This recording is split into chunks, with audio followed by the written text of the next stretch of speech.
Hey guys, what's up? Roger here and welcome to 10 Mile Creations. Now today I'm going to show you how you can use your label printer to do more than just print labels. We're also going to do some stickers. Those we can stick on the outside of our boxes just to say thank you to our clients. So let's get some paper loaded up in our label printer and then we'll get into Photoshop and I'll show you how I set that up.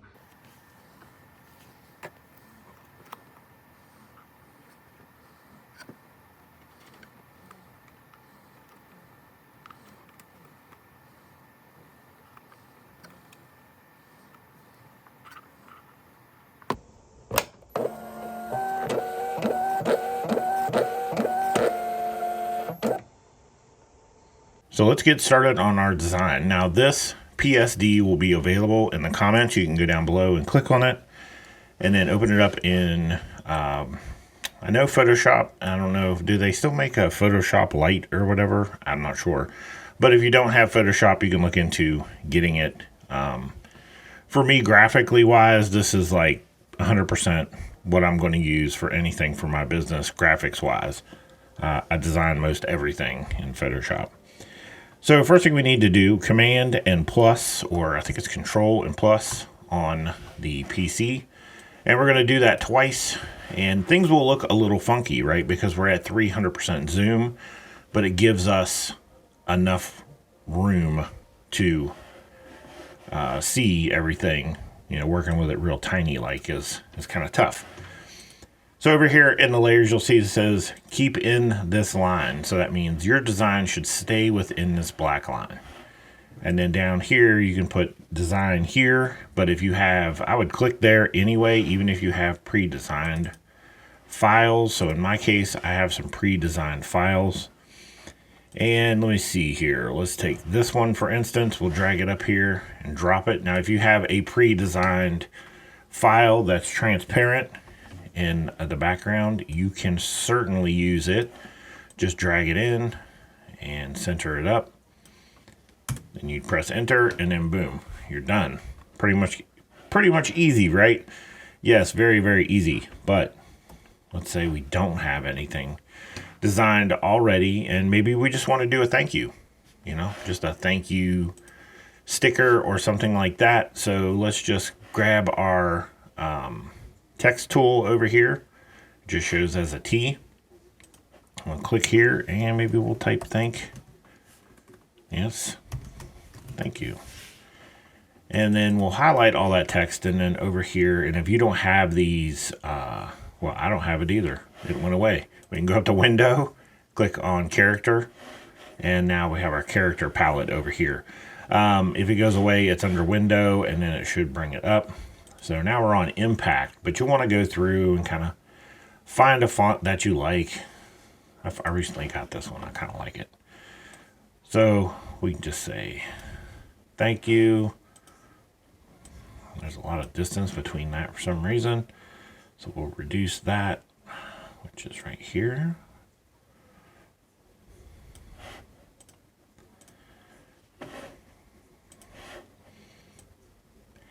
Now, typical typical label printers are black only, right? So you're not going to have the option to print in full color.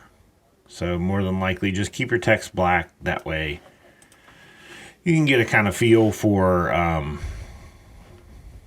what it's going to look like before you cut it out. So the other thing I'm going to do, I do have my logo, but I'm just going to drag it up here and drop it. But if you don't have a pre-made logo, you can always type something out. Something like that. And then, you know, as much as I like that font, it just doesn't work for this. Let's change it. We'll just make it something texty or something. Yeah, there we go. There we go. More handwritten looking. I think that's cool.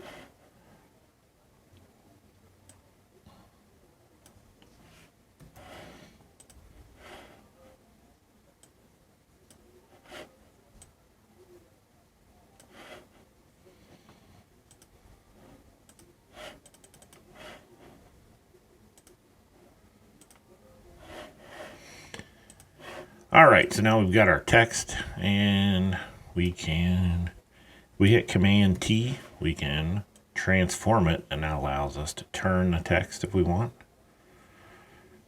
Everything looks good with a little tilt on it. And what else would we do? Maybe we have a URL. Maybe we'd like to include our URL. We sell on Etsy, but we certainly would like to drive people to our website.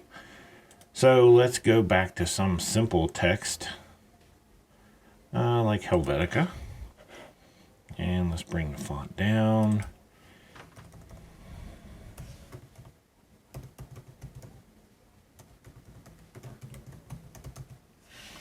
All right, and we got our simple URL there.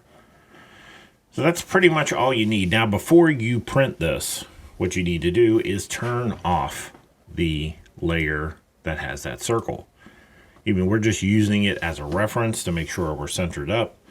But the reality of it is that we don't want it on when we print, because it'll be part of it.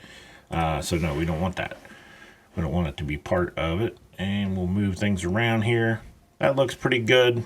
I'm pretty happy with that. So our next step is to shut off that circle. And then this cross that you see here, this is just to help you with alignment. It does not print on your labels, so don't worry about that. And then in our case, we're ready to give it a print and a shot and see what happens. Sometimes there are, depending on the printer, there still can be alignment issues. So we're going to bring up the print dialog. We're going to choose our Munbyn printer, and then we should have a preset. Let's see where it is. We don't have a preset, so let's find in our list 2x2, and we'll click OK and hit save. And now you can see, boom, 2x2. So make sure you change the paper settings to match what you're printing. Now, by default, my computer did not have that 2x2 setting. It wasn't until I installed the driver for the Munbyn printer that I have all those sizes available to me. And you can see there's 4x6, and let's put that on default. And now you can see all these different sizes that are available to me now, and I didn't have any of those originally. So I'm assuming those must have got dropped in there with the print driver, would be my assumption.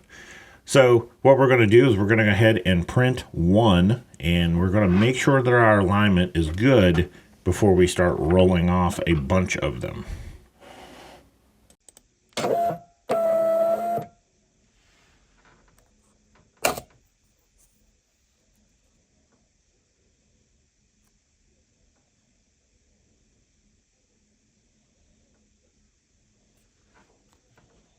Now that we did our test print and we see that everything was looking really, really good, we are ready to start rolling off a bunch of them. So same thing, we'll go to Command P, we'll bring up our print dialog box.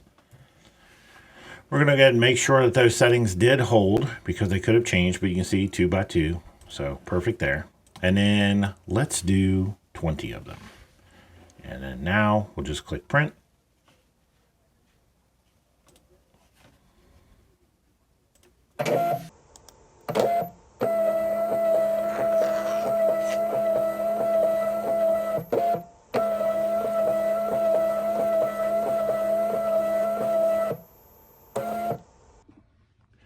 And there we go. Now we've got a bunch of nice stickers that we can put on our boxes to thank our customers for doing business with us. Now, this printer I used in this video is the Munbyn printer, and it was sent to me for the purpose of review, but that review has already been done. This is just a follow-up showing you how to make some stickers. But I will go ahead and include the links to that printer in the description down below if you want to pick it up. It was quite a steal. I can't quite remember what the price was, but I think it was $129, which if you've ever priced label printers, that's a super deal. So check that out. And obviously, if you have any questions, hit me up in the comments and I'll get back to you as soon as possible. All right, later. And there we go.